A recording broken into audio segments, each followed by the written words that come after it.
I did have another animal get sick yesterday. One of the animals that are freaking out real bad. She's still freaking out, but she's been freaking out so bad that her voice is gone. And so yesterday I took a look at her. She was snotting up real bad. She was starting to cough, and she looked like she was having a lot of problems. I put her on some feed, and she didn't eat the feed. And so yesterday I went ahead and I gave her a shot of Zactran, and I put her up in the pen with the other animal. And so over in the preconditioning pen right now, I only have 2 calves in the preconditioning pen. And the first animal that got sick, he looks like he's doing a lot better. This morning, I decided that if the animal was not doing well, that I was going to just go ahead and take him to the vet.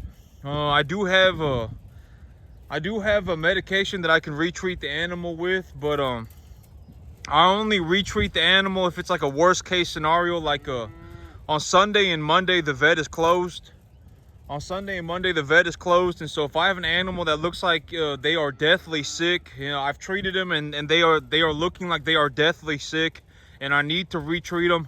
I don't think I can wait one more day, because I've already said that BRD, the thing about BRD is that once an animal gets BRD, I'm not exactly sure why this happens, but by about the 3rd day, it's almost, the chances of you saving the animal by the 3rd day is almost like it's less than 50%.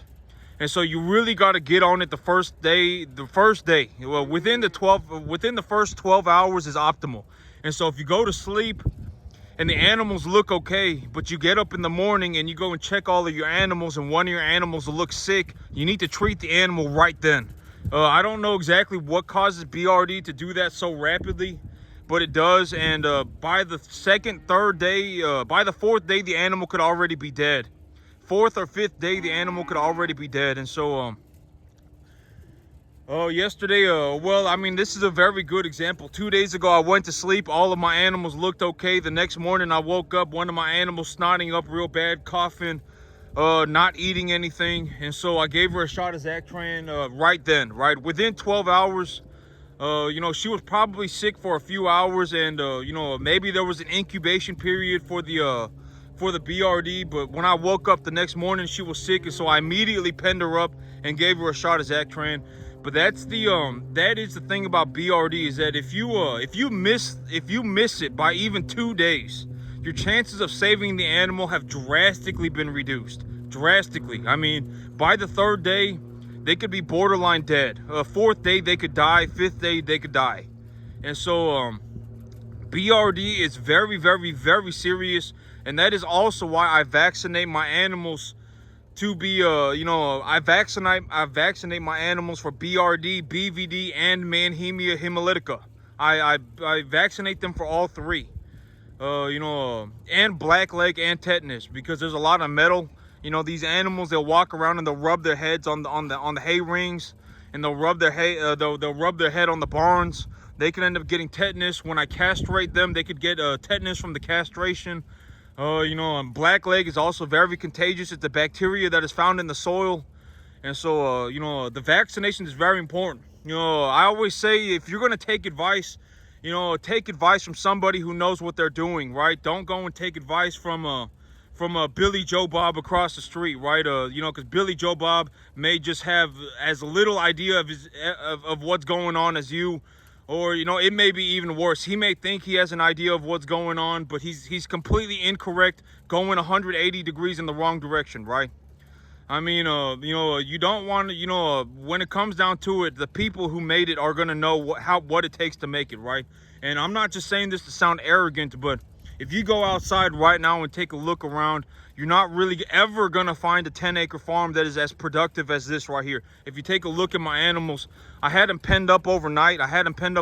Because I wanted to keep the animals off of the grass for about 12 hours so that they could just clear up whatever was in their rumen. I gave them a good load of grain this morning, and then I'm going to let them out in the back. And if you take a look at the animals, but it's supposed to rain tomorrow. The rain chances went from 60% to 100% chance of it raining tomorrow.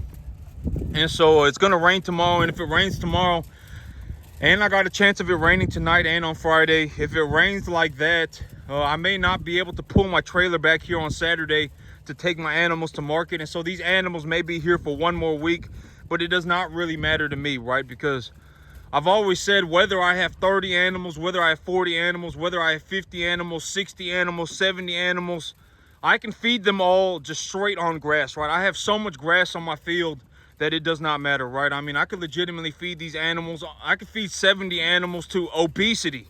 I could feed 70 animals to obesity on my grass, right? My grass is coming in so thick. I mean, I could have 70 obese animals walking around on my field and they would not be able to eat all my grass, right? I got 41 animals right now.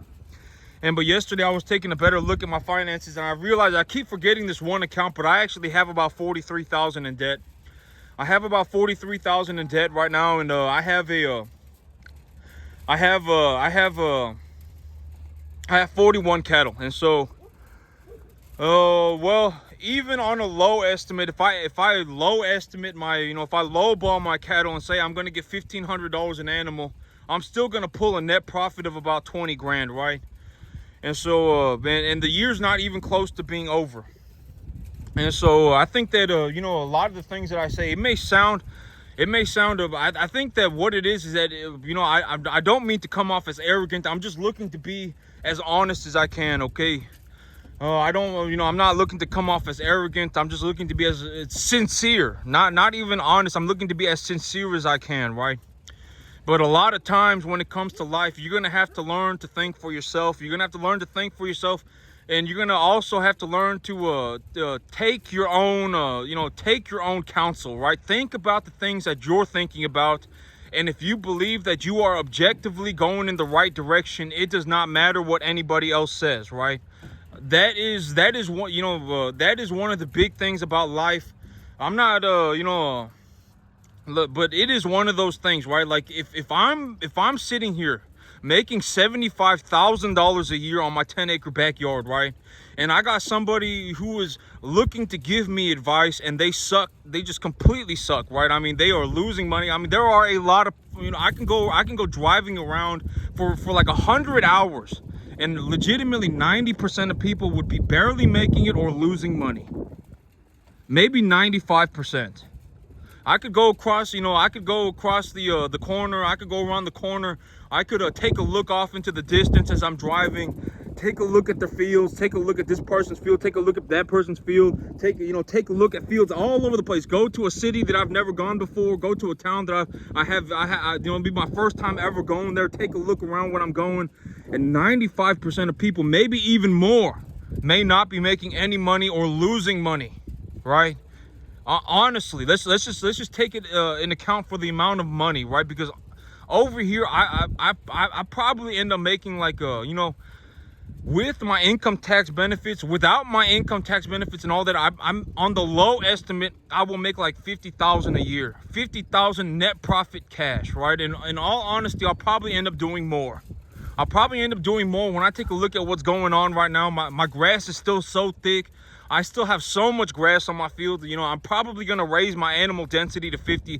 I'm going to raise my population to 50 because I really thought about it, and I really took a look at everything. The idea of taking my own counsel, right? Thinking about the things that I'm thinking about.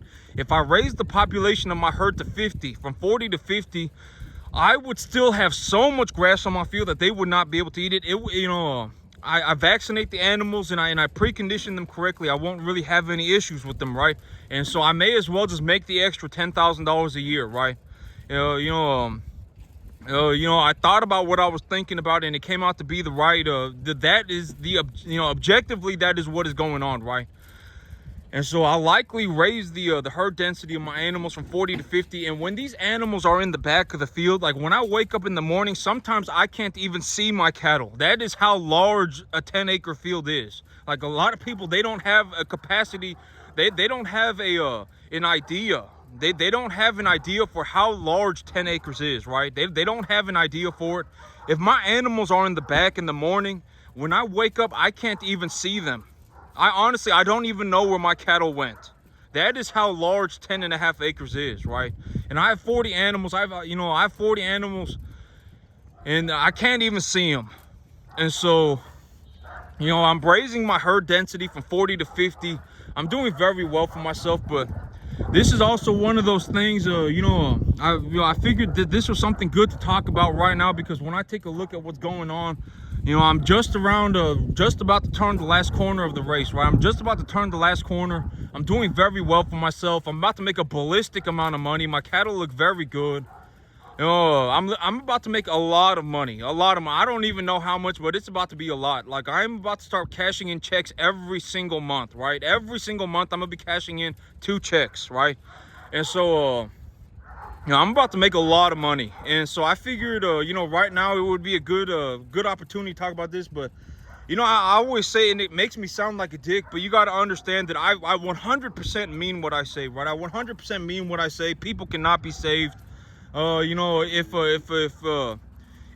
there are, 1,000 of you watching this video, it would be very fortunate if one of you made it. But here, if I do this, maybe I would tenfold the odds of somebody making it. And now you have a 1 in 10 million chance of making it into a 1 in a million chance of making it. It would not do any good for me to stand here and lie to people and tell them that everyone's gonna make it and that everybody is, your little la la land journey is important to me, because it's not, right? It's not. Your life is not a journey, right? Life is not a journey. But here's a good way to look at it. Like, let's say that right now I got what I got going on. I'm running a race, right? I'm running a race, and there are a lot of people running this race, right? There's a lot of people running this race, a lot of farmers. Let's just say all the farmers and I are together running this race, right? And there's a specific category in the race for 10 to 50 acre farms, right? 10 to 50 acre farms, or even 10 to 100 acre farms. I'm probably making objectively more money on my 10 acres than most people make on 100, right? I'm objectively more than likely making more money on my 10 acres than a mass proportion of the population that is farming even 100 acres. I am more than likely making more money than them, right? Honestly, I am. And so let's say we got a specific category of people, 10 to 100 acres, right? 10 to 100 acres, and we all start going, right? And everyone's got their little vision of what they want the person that's gonna win. They want that person to win, right? They have an idea in their head of what they envision the winner will look like, right? They have an idea of what the winner's gonna look like, and that's what they're looking for.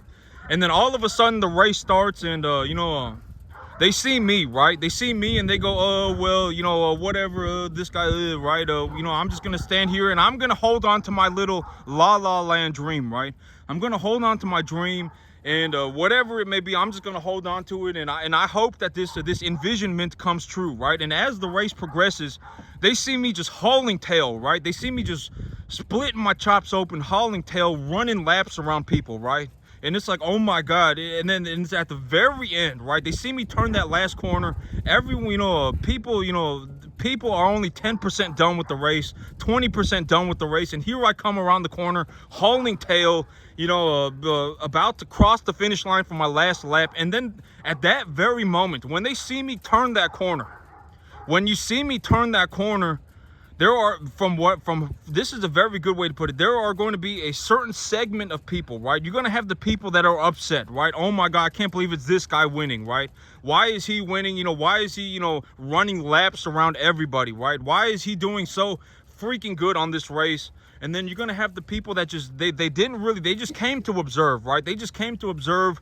They don't really have any, they don't really have any for or against people. Like they just do not understand. Well, not that they do not understand. They're just an observer, right? They're just observing, and they're like, oh, I'm just here to watch the race, right? And then you got the group of people who actually know what they're doing. And when I start running the race, within like the first 10% of the race, they're like, oh my God, like this guy is going, like this guy is chopping it, right? I mean, he's going, right? He is going. Oh my God, like he is going very, very, very, very well, right? I mean, not from the very beginning. I mean, because I also had some difficulties, but my grass and my business plan saved me this year. But even when I fell, right? Even when I fell, this is a very good example, right? Even when I fell, I mean, the people who knew what they were doing, who actually know the cattle business and know what they are doing, they're like, oh, well, I mean, it's not a complete loss, right? I mean, he still has some animals left. he still has some animals left, and I've been watching. I've been keeping just an eye on it for over the last year, and I know that the cattle market skyrocketed, and I've taken a look at his previous herd, and his previous herd was a majority number 1 to 1.5 time medium large frame cattle, and he held on to him from when the cattle market went from 135 to 250, and I know that he did that, and there are the segment of people who know what they're doing, and they will understand. And from even when I did not understand, because you got to understand, like me, when I'm like here in my boots looking at my cattle, it's very difficult for me to understand what is going on with me on a very, very, very daily basis, right? I mean, I could be whole and tail, objectively going in the right direction, just going and just making a ballistic sum of money, and I won't even realize it until 3 months later, just because my mind is so encapsulated in doing what is needing to be done, right? Like, legitimately, me, I'm so encapsulated in having to work 15 hours a day that I do not see what's going on with me day by day. But there are people who are in the cattle business and who know the cattle business probably even better than me, right? I mean, to a degree as good as me or even better. And when they watch me, they get to take the step back and take a look at what I'm doing, and then they'll go, oh my God, like this guy is his animals have been his animals are the conditioning of his animals are improving. They're on a 65% TDN diet. I'm looking at what he's feeding them, and I'm looking at what he's feeding them. I'm looking at the quality of the grass. So this looks very good, and his animals are going to put on conditioning. I mean, it's if you know the business, you likely saw how well I was doing from a long while away, right? A long while away. I mean, you may have noticed it on the second week, right? The third week, the fourth week, the first month. You may have realized it 2 months ago. But me, I didn't realize it until a week ago. I objectively knew I needed to head a certain direction, right? I was like, I need to go this way, and I just need to get going, right? And I'm that is what I knew. But if if you know the cattle business very well, you probably from your perspective, you were able to see what is going on with me without having the encapsulation of your mind, right? Because me, I was so encapsulated mentally with having to work just 15 hours a day and saving myself, right? Saving myself. I was so encapsulated by it that I didn't even realize until about 2 or 3 days ago just how drastically well I'm doing for myself, right? And but that is a very good way to put it, right?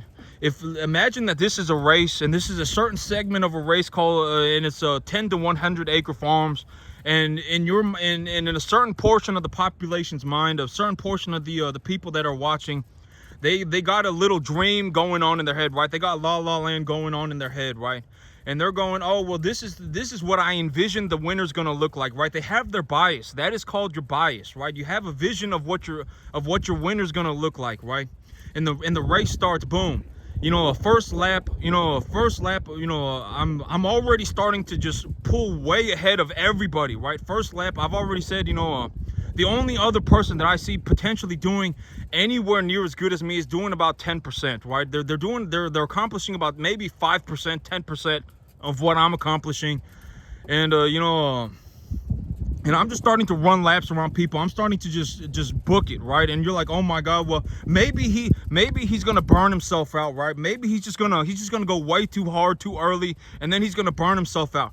And then it's like the second lap, oh my God, oh my God, he's still going, and he's starting to lap people. He's legitimately just starting to lap people, right? And then the third lap, you're like, oh my God, like he's still going. I can't believe it, right? I can't believe it. And then the fourth lap, the very last lap, you see me come around the corner, and it's like your dreams have been crushed, right? Oh my God, I can't believe, I did not envision the winner to look like this. My bias is now I'm upset.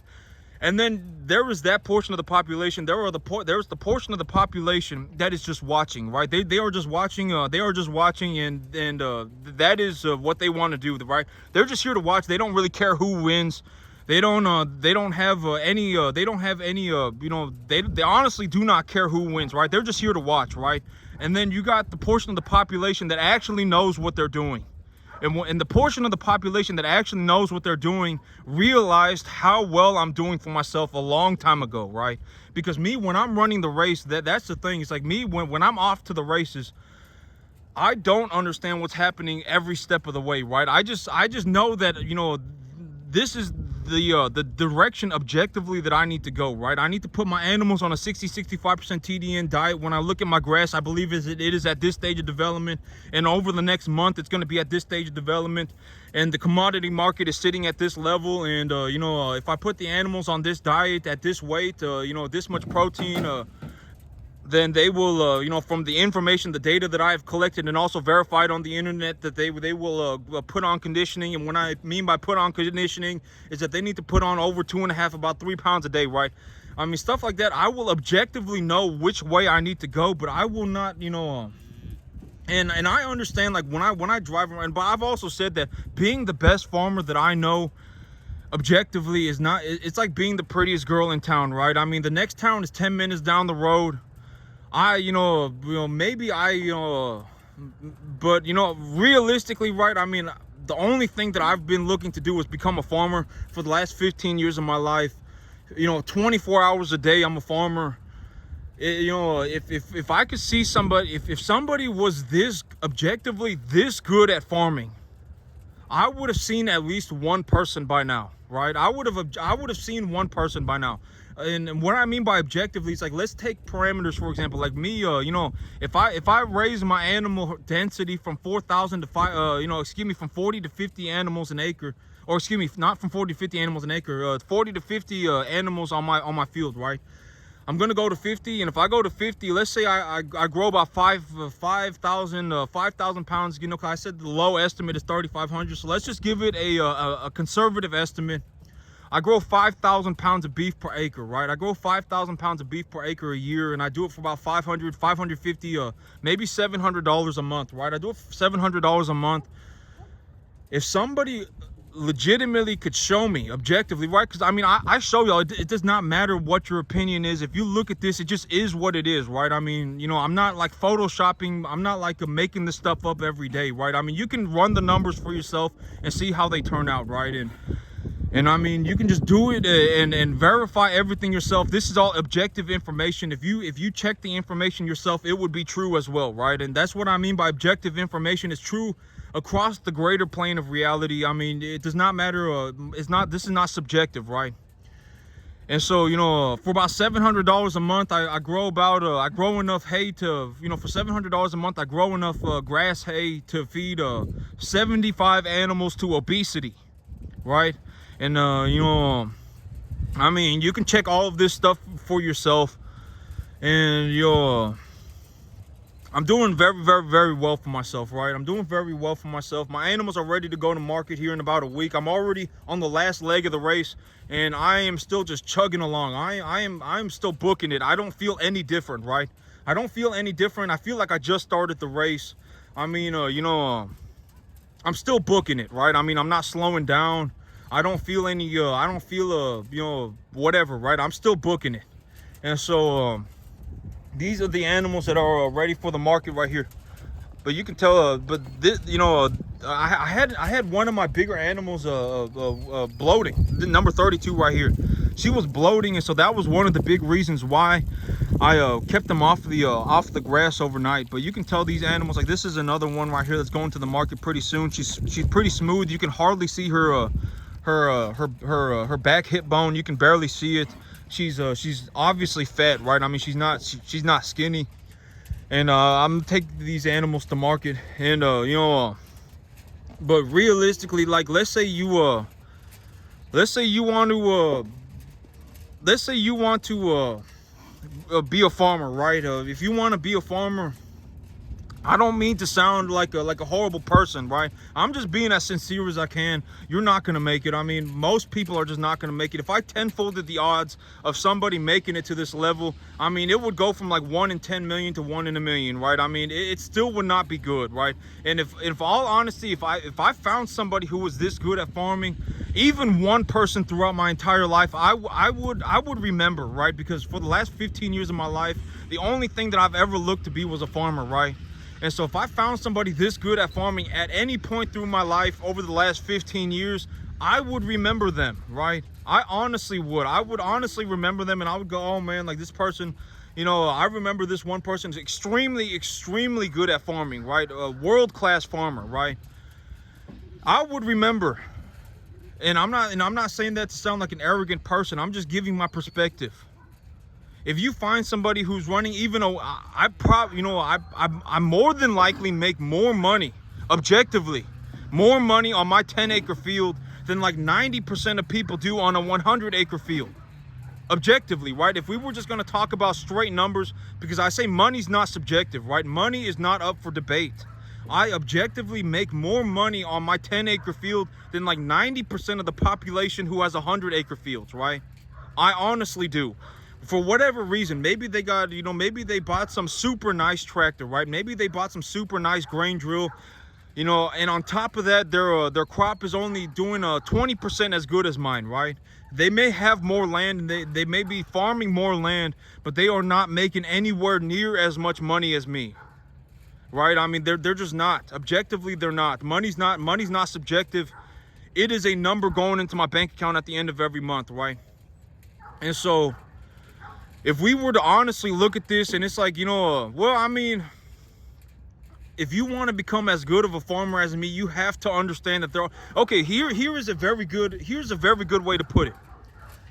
Let's say that me, right? Let's say for whatever reason I have convinced myself, right? Let's say I'm one of these people that's just like, oh, you know, it doesn't matter that this guy worked, you know. Okay, think about it this way. Do you think that there is anything that I could say? Do you think that there is anything that I could say that would magically turn you into a phenomenal farmer tomorrow? Zero chance, right? Zero chance. Do you think that there is anything that I could say right now that would turn you into, that I could say to you on a daily basis over the next year, that would turn you into a top 0.0001% skill level farmer? There's just not. I mean, think about it. I mean, just be reasonable with yourself. I mean, there is nothing that I could say today or tomorrow or next year, maybe in 12 years, and at that point, maybe, right? But more than likely, it's going to be something like 14 or 15 years. Because, I mean, how ridiculous is that, right? Oh my God, you know, it turns out that I did not need to put in 15 years of effort, right? It turns out I did not need to put in 15 years of effort because of this mystical, magical piece of advice, right? How ridiculous is that? That's just moronic, right? I mean, that is just not true, right? Oh my God, it turns out I didn't need to put in 15 years of effort, and with this mystical, magical piece of advice, right? This magical piece of advice, I became a phenomenal farmer overnight. Right? I became a top 0.00001 percentile farmer overnight, right? Ridiculous, moronic, right? It's just not gonna happen. And if I were gonna be honest, if you are looking to be a cattleman, you should not look to be a cattleman in the beginning. You should look to grow hay. Because realistically, if you went on the internet right now and you just wrote down a very specific plan, and you had an objectively good idea for what direction you should head. I should plant my grass at this depth. I should plant this much grass seed per acre. I should plant this cultivar of grass. I need this much rain.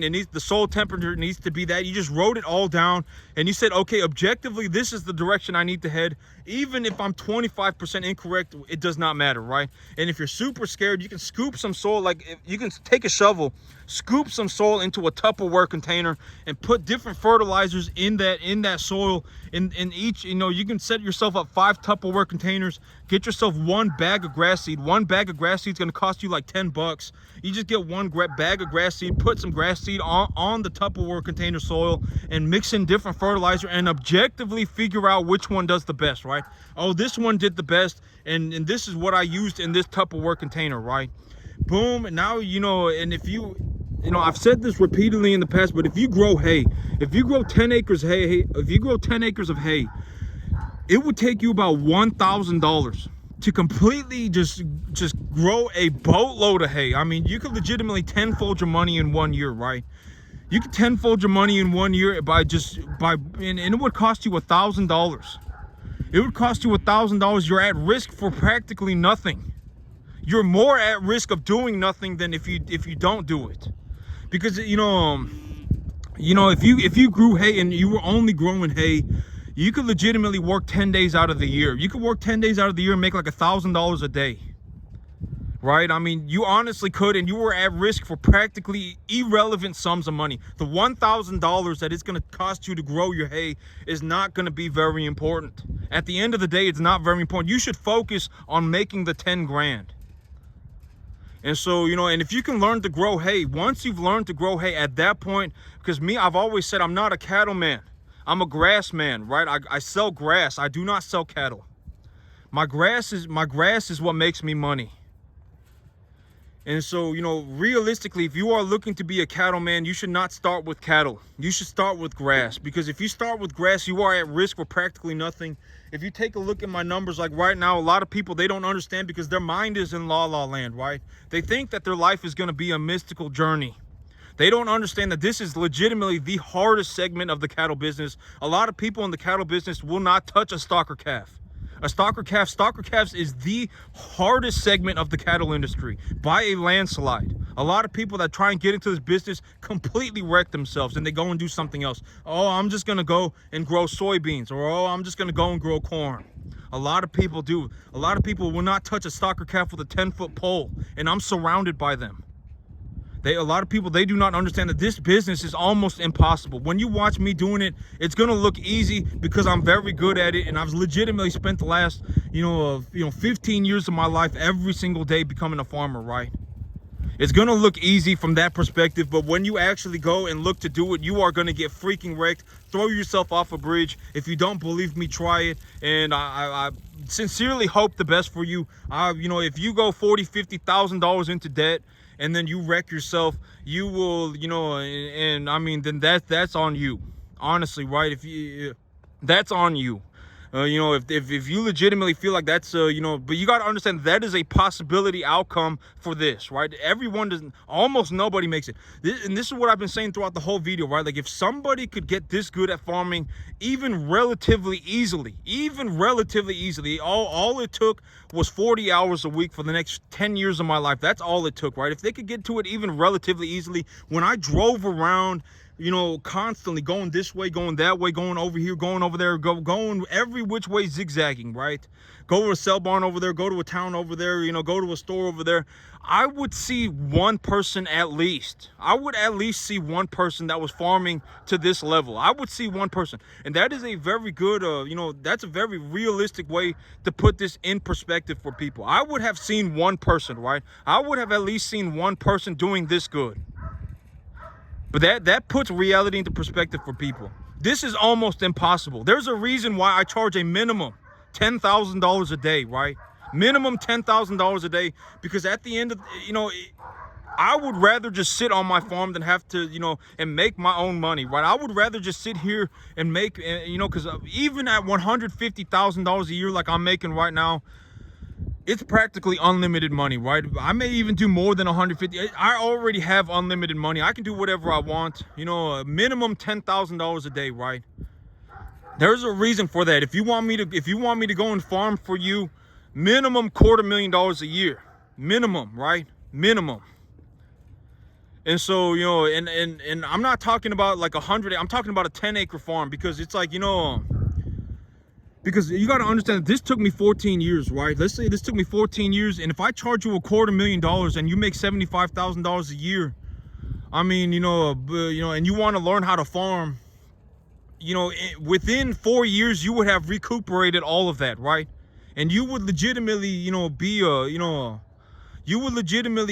because it took me 14 years, and if it takes you 4 years, which it won't, you got to understand that this would be, I would not. Chances of you learning how to farm from me by paying me is almost zero, right? I mean, because you're gonna have to pay me such a boatload of money. Either one, you're gonna have to be very, very, very wealthy.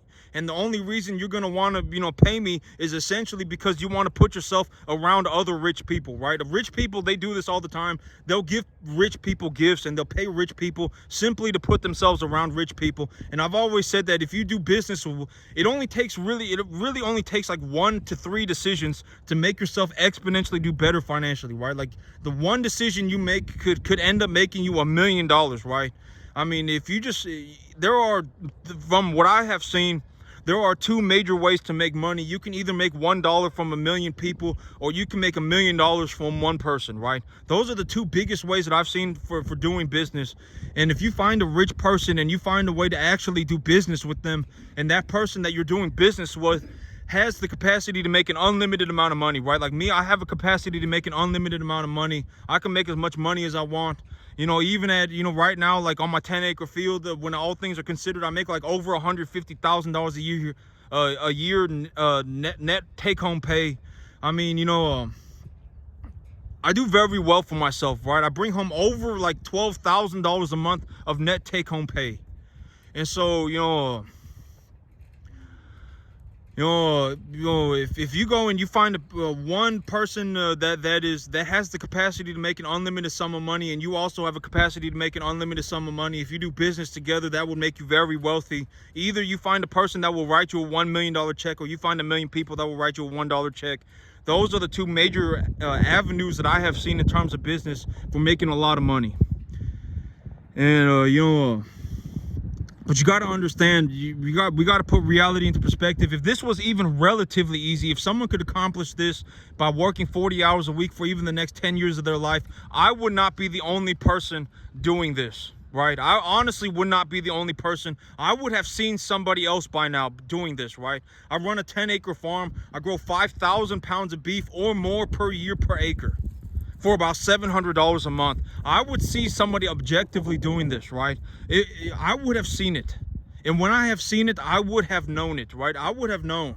Because farming is legitimately my entire life. This is all I do 24 hours a day, 365 days a year. I will know within 3 seconds of looking at somebody, right? If they are actually, if I take a look at their farm, I will know. And I'm not saying this stuff to sound arrogant. I'm just being as sincere and as honest as possible. If this was not this incredibly difficult, somebody else would also have been doing it by now. A lot of people would have been doing it by now. Thousands of people would have been doing it by now, because a lot of people, if they can make an extra $75,000 a year on a 10-acre field, they'd be doing it, right? I mean, honestly, that's a lot of money for a lot of people, including me.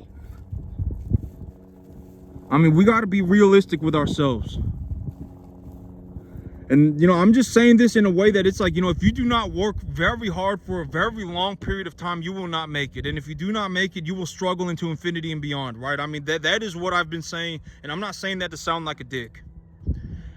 And that's it for me today, YouTube. Y'all have a good one.